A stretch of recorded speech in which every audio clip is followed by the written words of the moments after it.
جس کے باعث آگ پر بروقت قابو بھی نہیں پایا جا سکا. شدید آگ کے سبب دستیاب فائٹنگ سامان بھی جو اویلیبل سامان تھا وہ بھی مؤثر ثابت نہیں ہو سکا.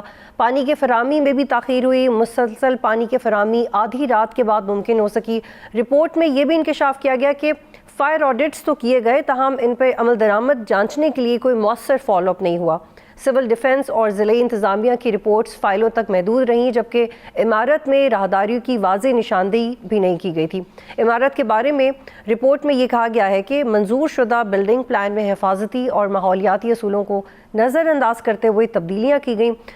دکانوں کی تعداد 1100 سے بڑھا کے تقریباً 1153 کر دی گئی. اب حکومت اس رپورٹ کو کتنا سنجیدگی سے لے گی, اس سانے کے بعد کی کیا ڈیولپمنٹس ہیں, کیا یہ تمام واقعات فائلوں تک محدود رہیں گے جیسے کہ ماضی میں ہوتا رہا. اور ایم کیو ایم کے اس رپورٹ پہ واضح تحفظات ہیں. انفیکٹ سندھ کی ساری اپوزیشن لیڈر اس رپورٹ کو ریجیکٹ کر رہی ہے.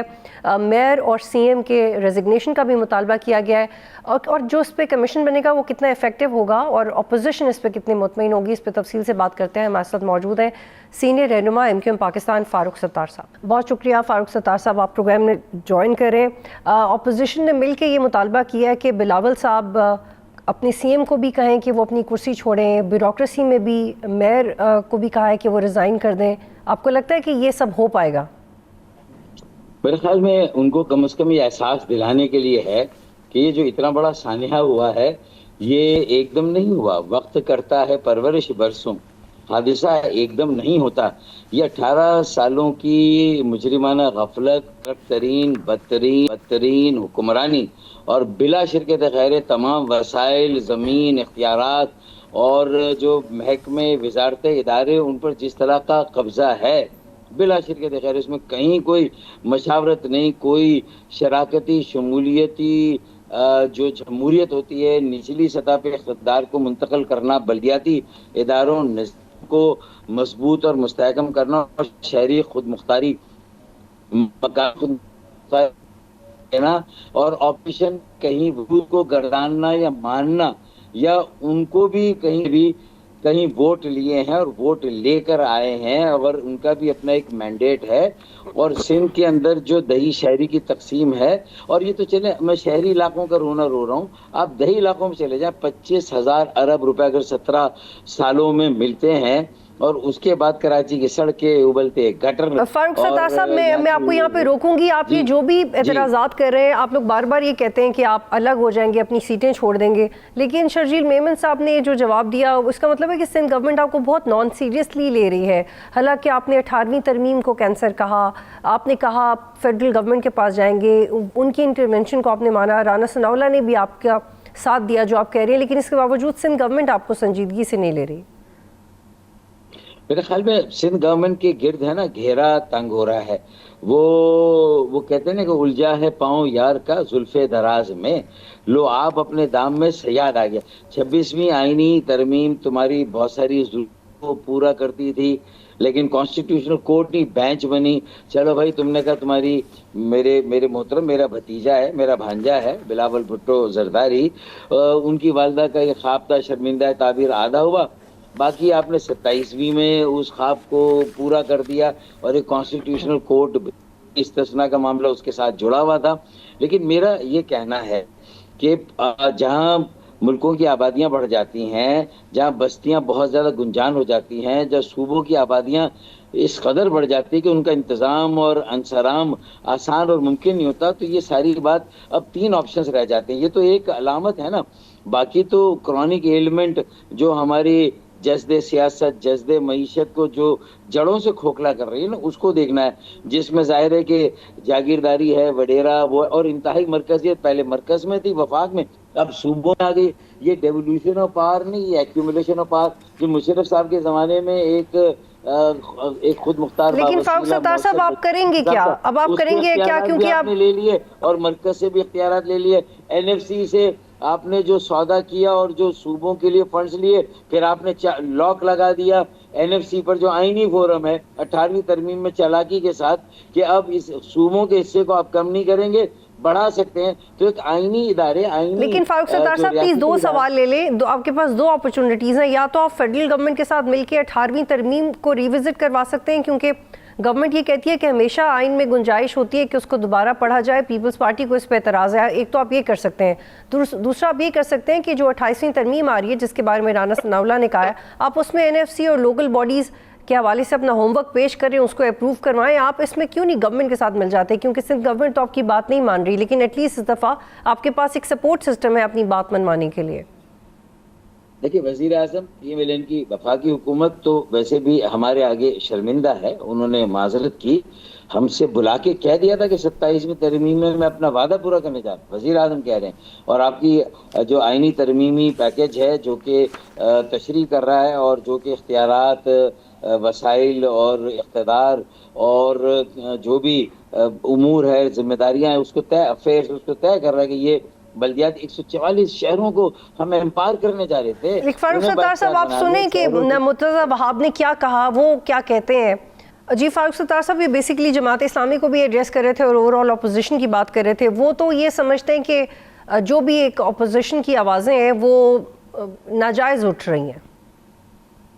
یہ نا غرور ہے ریاستی یا حکومتی طاقت کا، یہ پیسوں کا گھمنڈ جو کرپٹ اور بدترین حکمرانی 18 سال سے صوبے میں اور 5.5-6 سال سے جو ہے وہ بلدیہ عظمیٰ کراچی میں ہے نا، وہ بول رہا ہے۔ دیکھیں نا، پیڈل ایرینا بنانا، فٹ سال ایرینا بنانا اور فائر ٹینڈرز، دیکھیں یہ ثانیہ گل پلازا نا آپ کے سامنے، یہ سوال کے جواب دیں، یہ ہماری کسی بھی بات کا جو ہم نتیجہ عکس کر کے جو ہم تجاویز دے رہے، مطالبے بھی چلے اس کو اپنا کر، 3 مطالبے یا 3 تجاویز، پہلا 140 کی ترمیم پر حاضر ہے، پیپلز پارٹی تنہا ہو گئی ہے، پورا ملک ساری سیاسی جماعتیں ایک آواز ہے، ایک طرف کھڑی ہیں MKM کے ساتھ، PMLN نے تو MOU کیا، JUI، ANP اور اس کے علاوہ ایون مجھے یقین ہے کہ ووٹنگ پہ اگر یہ ہمارا بل آ جاتا تو اس MOU کا کیا فائدہ ہوگا؟ یہ صرف آپ کہہ رہے ہیں کہ احساس دلوانے کے لیے، یا آپ عمل درآمد بھی کچھ کر پائیں گے وفاق کے ساتھ مل کے؟ دیکھیں PMLN بہرحال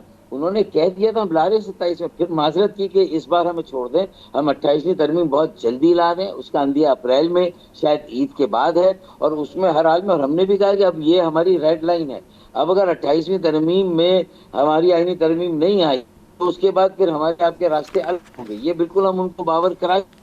اور یہ صرف ہمارے لیے، ان کی اپنی پنجاب اسمبلی نے، جہاں علی حیدر یوسف گیلانی کا بیٹا پیپلز پارٹی کا لیڈر آف دی اپوزیشن، اس نے سپورٹ کیا ہے یہ شراکتی شمولیتی جمہوریت بلدیاتی اداروں کو با اختیار با وسیلہ خود مختار بنانے کا اور بلدیاتی نظام۔ اور فاروق ستار صاحب آپ کیا سجیشنز دیں گے لوکل باڈیز NFC اور ہیلتھ ایشوز کو لے کے، کیونکہ پرائمریلی یہی 28ویں ترمیم میں ڈسکس ہو رہے ہیں، لیکن اس سے پہلے آپ نے، جی فاروق ستار صاحب آپ نے، I'll hold you here please، بل 28ویں ترمیم میں آنا چاہیے، ورنہ انتظامی یونٹس اور نئے صوبوں کی طرف بات جا رہی ہے، اس کے بھی کوئن اچھال دیے گئے۔ ٹھیک ہے فاروق ستار صاحب آپ سن لیں، پہلے آپ نے جب 27ویں ترمیم آ رہی تھی تب بھی آپ نے یہ کہا تھا ہماری ریڈ لائن ہے ورنہ ہم چھوڑ دیں گے، اب سن لیں آپ نے میرے شو میں کیا کہا تھا۔ دیکھیں میں سیاسی آدمی ہوں نا، دیکھیں پاکستان میں 26ویں آئینی ترمیم بھی ایک بہت پہاڑ جیسا مرحلہ تھا، لیکن اس کو بھی تو سر کیا گیا نا، اس چوٹی کو بھی، اور وہ چاہتے ہوئے نہ چاہتے ہوئے کہیں نہ کہیں JUI کی بھی سپورٹ آ گئی تھی،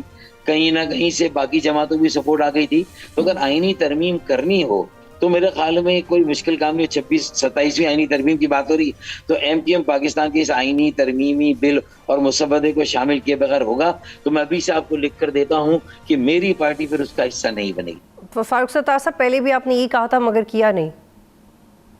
دیکھیں میرے خیال میں یہ بات ٹھیک ہے، مطلب ہے کہ کبھی کبھی ایک آدھ کڑوا گھونٹ اور پینا پڑتا ہے، تو یہ ہم اپنے لیے تھوڑی، یہ تو 25 کروڑ عوام کے لیے ہے۔ ہمارے لیے بہت آسان ہے کہ میرے پاس 2 وزارتیں جو کہ وفاق میں ہی ہے، جن کے امور صوبوں سے اور شہروں سے تو ان کا ویسے بھی کوئی لینا دینا نہیں ہے، تو یہ کوئی بڑا سودا نہیں ہو کہ 2 وزارتیں واپس کر دینا اور حکومت کو بغیر وزارتوں کے بھی سپورٹ کرنا کسی نہ، یا پھر یہ کہ حکومت سے سپورٹ ہی واپس لے لینا، پھر بھی پیپلز پارٹی کے ذریعے سے ان کی حکومت تو قائم رہتی ہے۔ لیکن اگر وزیر اعظم کے لیول پر کوئی سیاسی رہنما اتنا یقین دہانی کرائے اور ان کے سارے وزراء اس بات پر آمادہ ہو. اور خواجہ آصف بھی ابھی ثانیہ گل پلازا کے بعد جب ہم نے تحریک التوا دی اور ساری بحث کو ایک طرف، سارے بلوں کو ایک طرف کر کے ہم نے کراچی اور گل پلازا پہ بحث کرائی، تو خواجہ آصف کا کہنا تھا کہ اب بلدیاتی اداروں کو خود مختاری اور وسائل دیے بغیر یہ نظام اپنے پیروں پہ، جب ہم شہروں کو، ضلعوں کو ترقی کا انجن نہیں بنائیں گے تو پاکستان آگے نہیں بڑھے گا. اس کا مطلب یہ کنکلوژن تو آ گیا نا پاکستان کی سیاست میں، یہ رائے عامہ تو استوار ہو گئی. اب ایک پارٹی، پہلے جب ہم نے شروع کیا تھا ہم اکیلے تھے،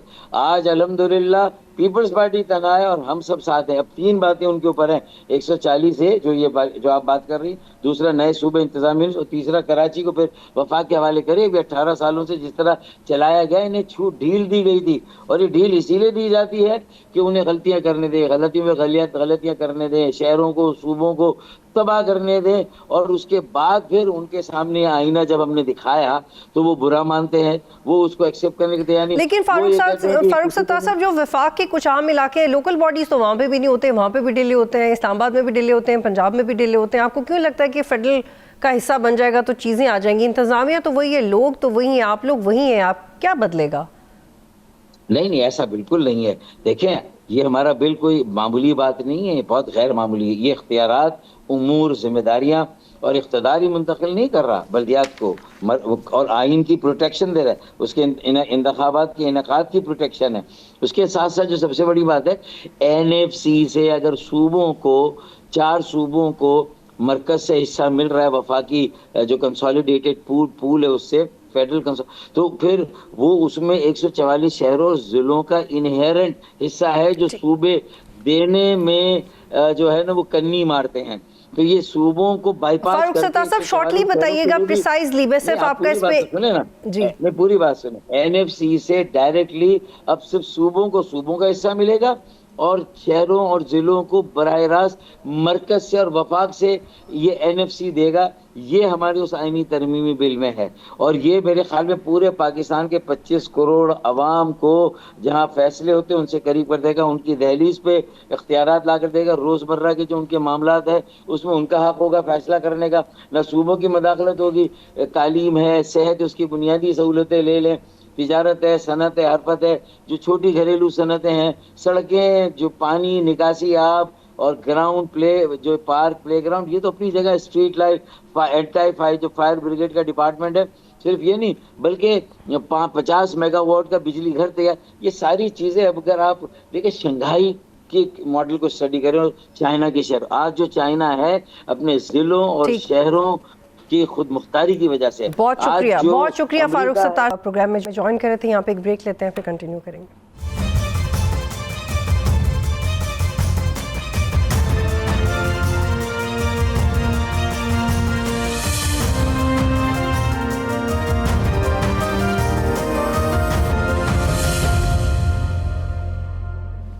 پروگرام میں خوش آمدید.